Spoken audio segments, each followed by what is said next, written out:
Priscila Asbeck está exatamente neste local que você vê agora, ao vivo, o local onde está Nicolás Maduro, ela que está ali acompanhada de toda a imprensa mundial. Priscila Asbeck. Pois é, Elisa, ainda muita movimentação por aqui, algumas equipes que continuam chegando, centenas de jornalistas. Vou mostrar até para vocês a fileira de jornalistas, que é enorme, olha, dá para vocês verem aqui. É um lugar que fica em frente ao tribunal, inclusive tem uma praça aqui na parte de trás, mas com um policiamento muito reforçado. E vocês podem ver que tem essas grades aqui que separam exatamente os locais, onde ficam os jornalistas, onde ficam os locais para protestos também, já que são esperados alguns protestos. Os protestos já aconteceram, inclusive, ao longo do final de semana, e também os espaços em que as pessoas precisam circular aqui, nessas ruas que ficam no sul de Manhattan, que ficam perto do centro financeiro, perto da Chinatown, inclusive, aqui de Manhattan. E, Elisa, essa expectativa para o julgamento é uma expectativa, para essa primeira audiência, é uma expectativa muito grande, justamente por se tratar do primeiro momento em que Nicolás Maduro estará perante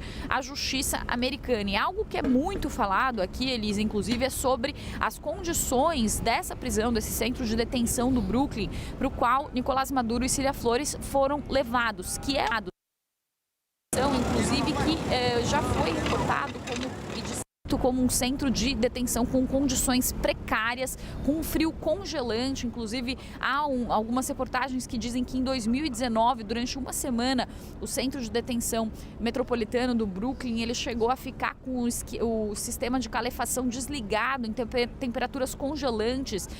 inclusive numa semana em que as temperaturas estavam negativas, isso em 2019. Também há relatos de abusos, há relatos de estupros que já aconteceram nesse centro penitenciário, que é descrito como um dos piores centros penitenciários dos Estados Unidos. Portanto, algo que tem sido muito falado por aqui é a discrepância de condições em que Nicolás Maduro se encontra, né? Ele que vivia no Palácio de Miraflores e que agora, então,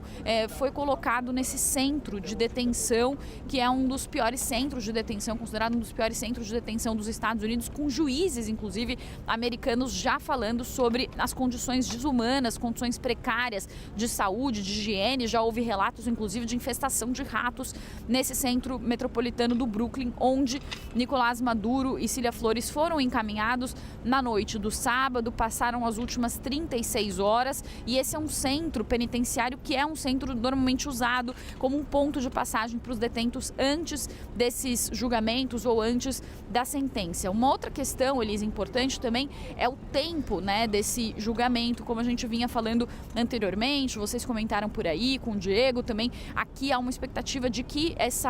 o júri seja formado para o julgamento e uma sentença só seja apresentada pelo menos depois de um ano. Alguns especialistas chegam a falar que isso pode demorar meses, mas que num processo regular envolvendo essa tamanha repercussão nacional, isso normalmente demoraria um ano, mas por se tratar de um ex-líder de uma nação soberana, esse tempo pode ser ainda maior. Hoje, o que vai ser visto aqui no Tribunal do Distrito Sul de Manhattan vão ser as principais acusações que já foram apresentadas, como a gente vinha dizendo anteriormente. São acusações que começaram em 2020, ainda no primeiro mandato de Donald Trump, março de 2020, e que se somam a novas acusações que foram apresentadas no sábado e que são acusações que ligam Nicolás Maduro a uma rede de narcoterrorismo, a uma rede de narcotráfico, a cartéis, inclusive, e dizem que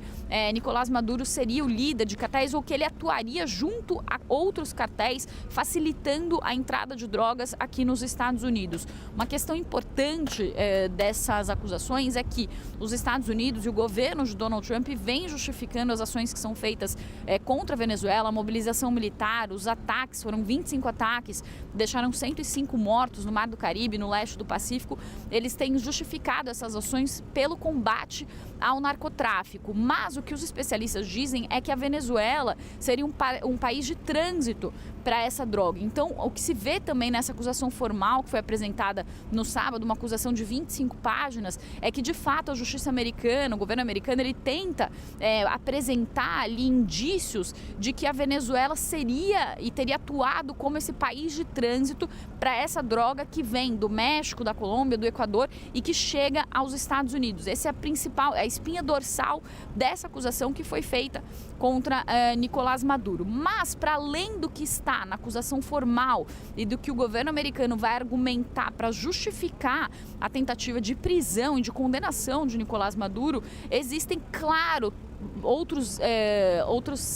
questões muito mais profundas que vêm sendo apresentadas, mas que o próprio presidente Donald Trump mesmo não tem disfarçado mais, que são as questões ligadas à geopolítica e também as questões ligadas aos interesses do petróleo. Então, havia um pudor, de certa forma, de Donald Trump sobre falar em relação ao petróleo e outras justificativas para as ações ligadas à Venezuela, e isso se mostrou já não mais existente na coletiva que Donald Trump deu no sábado, inclusive falando sobre as suas ações e falando sobre os interesses dos Estados Unidos no petróleo